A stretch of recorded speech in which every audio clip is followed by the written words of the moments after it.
Bonjour à tous. Aujourd'hui, nous allons continuer sur le polycopier des nombres complexes et nous allons étudier le cercle. Ce paragraphe commence par parler des cercles et aussi des droites. Mais avant de parler de droites, nous allons nous concentrer sur les cercles. Alors un cercle, on a besoin d'un centre, on a besoin aussi d'un rayon. Et puis qu'est-ce qu'on va dire? Eh bien, on va décrire tous les points qui sont sur le cercle à l'aide du centre et du rayon. Tous les points qui se trouvent sur le cercle, notons-les par exemple Z puisque nous sommes dans les complexes, c'est l'ensemble de tous les points qu'on va pouvoir avoir à distance R à partir d'un point C. On a donc plusieurs points possibles. Combien au total? Eh bien, tous les points qu'on a obtenus, c'est le cercle. Donc le cercle, c'est un ensemble de points.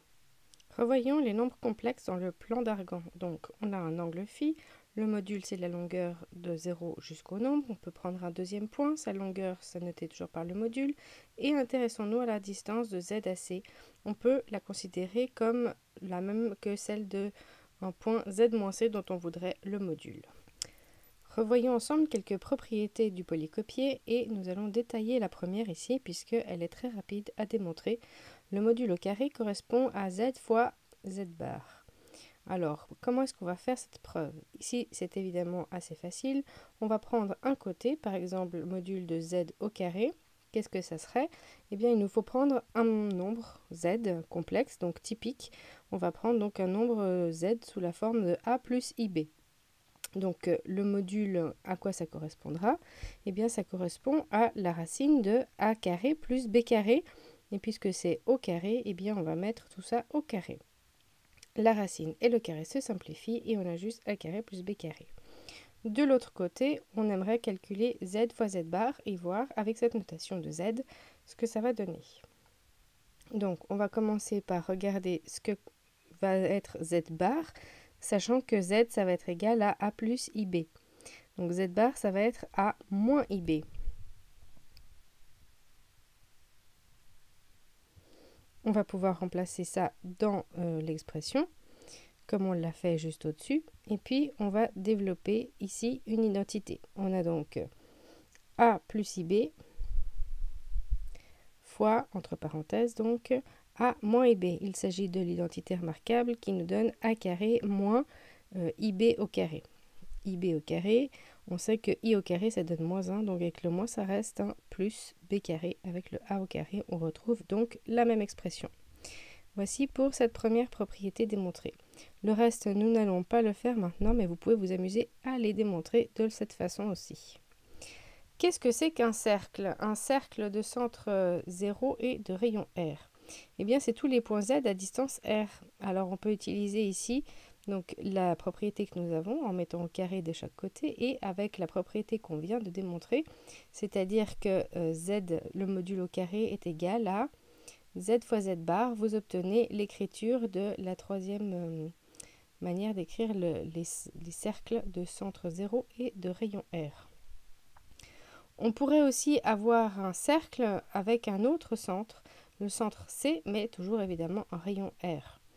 C et R sont bien sûr des nombres, C complexe et R peut être uniquement réel. Donc ici, qu'est-ce qu'on va prendre? Eh bien, il va falloir regarder l'ensemble des points à distance R d'un point C. Donc, aidez-vous d'un petit schéma pour comprendre la situation. Mais donc, on va devoir prendre l'ensemble des Z-C au module qui donne le rayon. Donc après, on peut faire comme pour l'exemple en haut, on va pouvoir passer au carré cette égalité pour se débarrasser d'une racine. Et puis après, on va encore utiliser la même propriété qu'on a fait donc en rose ici, qu'on a démontré juste avant. Et c'est donc d'écrire que le module au carré, ça correspond au nombre fois ce nombre avec une barre au-dessus, donc le conjugué.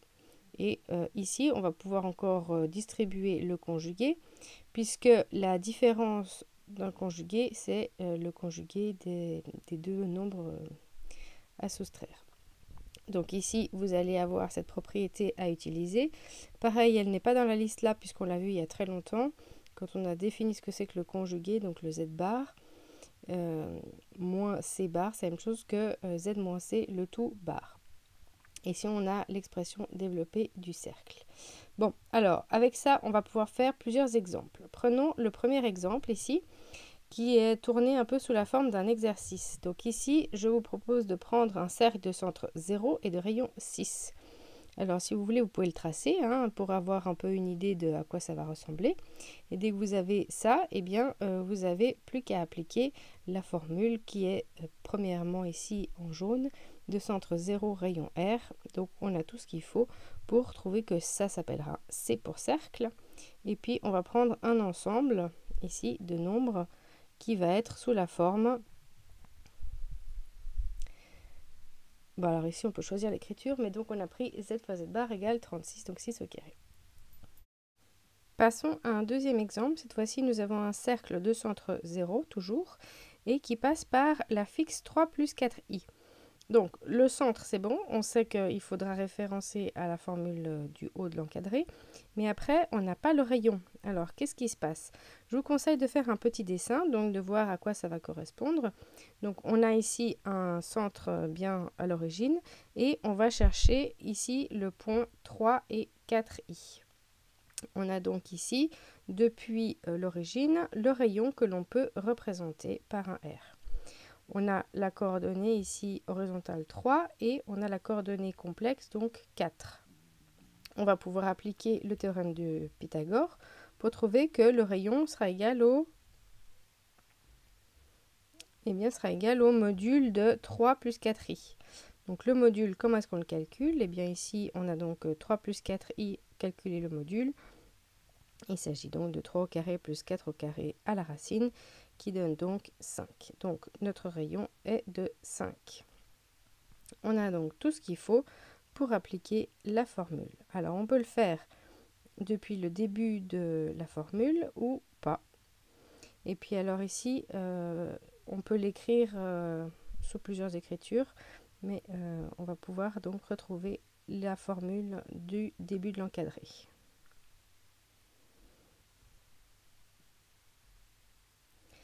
Voilà, donc on va passer à un autre exemple où cette fois-ci on va prendre un autre centre, le centre en 1-2i et un rayon 3. Donc comme toujours, cette fois-ci on va analyser quelle est la formule et cette fois-ci on est dans la deuxième partie de l'encadré. Le rayon ici est précisé, le centre aussi, on peut donc représenter la situation avec notre rayon qui est tracé à partir du centre jusqu'à un point du cercle. Et nous avons donc le rayon est égal à 3 et on a notre centre en 1-2i. Donc à partir du moment où on a tout, on peut simplement jouer avec la formule et les différentes écritures de la formule.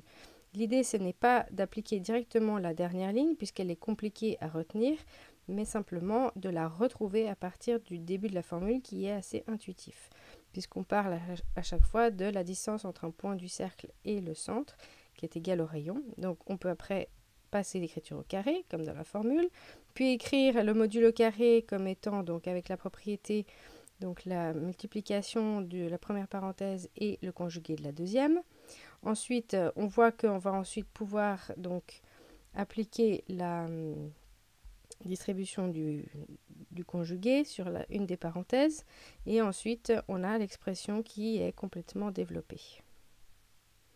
Donc vous avez plusieurs écritures. Du moment qu'on complexifie le cercle, qu'on n'est plus centré en 0, eh bien ça va rajouter des développements algébriques. Alors maintenant, un autre exercice, un autre exemple. Je vous propose cette fois-ci de partir d'une équation et de retrouver le centre et le rayon. Donc ici, il va falloir partir depuis l'expression qui est dans l'ensemble et retrouver une des écritures qui fait apparaître le rayon et le centre. Dès qu'on a ça, eh bien, on voit où sont les centres et les rayons. Et on peut, si on veut aussi, avoir un petit dessin pour bien comprendre la situation.